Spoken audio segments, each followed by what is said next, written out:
जब आप 11th-12th IITs के लिए पढ़ाई शुरू करते हैं तो आपके अंदर एक बहुत जोश होता है, क्लास 10th के बाद का जोश, मैं पढ़ने में तेज हूँ, मैं ये कर दूंगा। लेकिन अचानक से आपका कोर्स इतना वास्ट हो जाता है कि आप घबराने लगते हैं और फिर आपको लगता है हमसे कुछ भी नहीं होगा। तो इस वीडियो में मैं आपसे शेयर करना चाहता हूँ कि एक्चुअली उस परेशानी से आप कैसे बाहर आइए। देखिए, जब मैं पढ़ाने शुरू करता हूँ ना तो एक बड़ा आसान सा टॉपिक सेट थ्योरी से पढ़ाता हूँ 5-6 क्लास। कुछ भी नहीं है, बहुत आसान है वो। एक्चुअली मैं इंटरैक्शन आपसे बनाता हूँ। उसके बाद मैं धीरे धीरे ट्रिगो पे, अलजेब्रा पे, कोऑर्डिनेट पे आता हूँ तो क्वेश्चंस का लेवल बढ़ना शुरू होता है। क्योंकि सिलेबस 1 साल में पूरा करना है तो उसी हिसाब से मैं होमवर्क देता हूँ। इससे मेरा सिलेबस हमेशा 11th का सिलेबस हमेशा टाइम पे खत्म होता है। असंभव है कि टाइम पे नहीं खत्म हो, क्योंकि मैंने एकदम स्लॉट बना रखा है, ऐसे खत्म होगा। अब आपको परेशानी कहाँ पर आती है, आप उसको पूरा कर नहीं पाते हैं, आपको लगता है हम पीछे छूटते जा रहे हैं। तो उसका भी सॉल्यूशन मैं क्लास में बताता हूँ।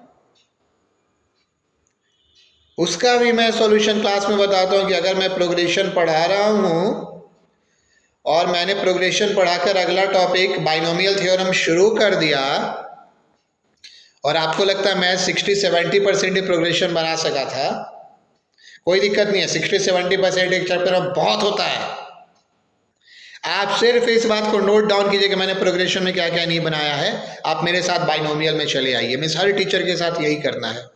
और इस बात पे ध्यान दीजिए कि आपने समय कहाँ कहाँ बर्बाद किया था ताकि आप सर के साथ नहीं चल पाए। दूसरी बात है कि सिलेबस, हार्ड सिलेबस पास में नहीं। और टीचर से पूछिए, सर अभी तो आप इतना ही पढ़ा रहे, मेरा सिलेबस कैसे पूरा होगा? अपने मन से आप नहीं चल सकते, अपने मन से हम टीचर नहीं चल सकते, हमको एकदम सिलेबस के हिसाब से चलना होगा। ये आप कभी नहीं पूछते हैं।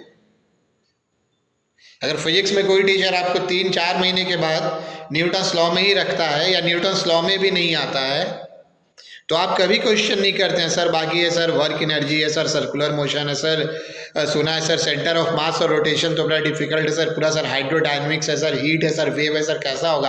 आप ये क्वेश्चन क्यों नहीं करते हैं? सर आपके बच के निकल जाते हैं, क्योंकि आज के दिन में टीचर स्टूडेंट खत्म हो गए। वो एकदम कस्टमर वाला रिलेशन है। फिर है कि आप न्यूटन्स लॉ में एक एक पॉइंट को सीखना चाहते हैं, इसलिए सर भी धीरे धीरे चलते हैं। ऐसा होता ही नहीं है। जब तक आप पूरी मैकेनिक्स नहीं पढ़ेंगे ना, कोई बात क्लियर नहीं होगी। ये मैथ्स में भी है, ये फिजिक्स में भी है, ये केमिस्ट्री में भी है। पहली बार में कोई भी चैप्टर 60-70% ही समझ में आता है तो आप इस पे नहीं जाते हैं। अब आइए, सबसे बड़ी परेशानी, टीचर बच के क्यों निकलते हैं?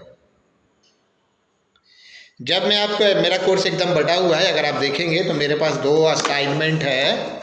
ये मेरा फाउंडेशन असाइनमेंट है और ये मेरा मेन असाइनमेंट है। जब मैं आपको इस असाइनमेंट से इस असाइनमेंट पे लाता हूं तो चीज़ें टफ होती हैं। बहुत सारे लोगों को लगता है मुझसे नहीं होगा, ये बड़ा भारी है। और ये फीलिंग एकदम से आनी चाहिए। अगर ये फीलिंग नहीं आती है तो 2 ही बात है, या तो आप जीनियस हैं, आपको मेरे किसी सलाह की ज़रूरत नहीं है, वीडियो बंद कर दीजिए।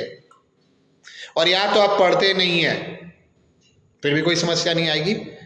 तो नॉर्मल केस में समस्या आती है। अब वहाँ पर आप कितना कंसंट्रेट करते हैं और कितनी ताकत लगाते हैं।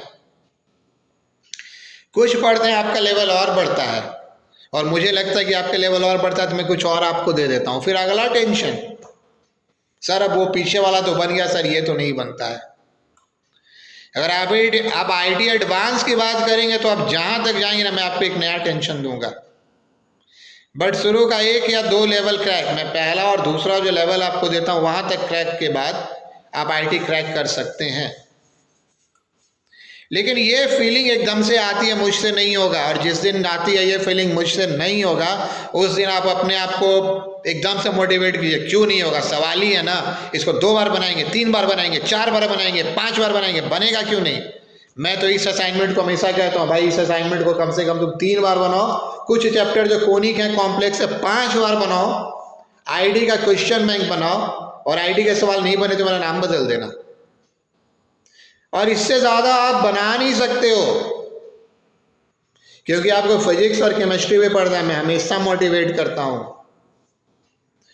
तो फाइनल क्या दिक्कत क्या होती है, मैं एक बार फाइनल वीडियो खत्म करने से पहले बता दूं। आप सिलेबस कैसे बढ़ रहा है कभी ध्यान में नहीं रखते हो, टीचर से कोई बात नहीं करते हो, मजे में पढ़ते चले जाते हो किस्सा कहानी सुनते हुए। दूसरी बात है, जब क्वेश्चन का लेवल बढ़ना शुरू होता है, टीचर पढ़ाना शुरू करता है, आप क्रैक करते हो, आपको लगता है मुझसे नहीं होगा और सर अच्छा नहीं पढ़ा रहे हैं। नहीं, ऐसा नहीं होता है, वो चीज़ आपको झेलना पड़ेगा। तो अगर आप मेरी ये 2 बात मान लें तो देखिए चीज़ें आपसे बनेंगी, बहुत आराम से बनेंगी, ठीक है, और आपका कंपटीशन में होगा बहुत आराम से होगा। चलिए अगले वीडियो में कुछ और बताएंगे। Thank you.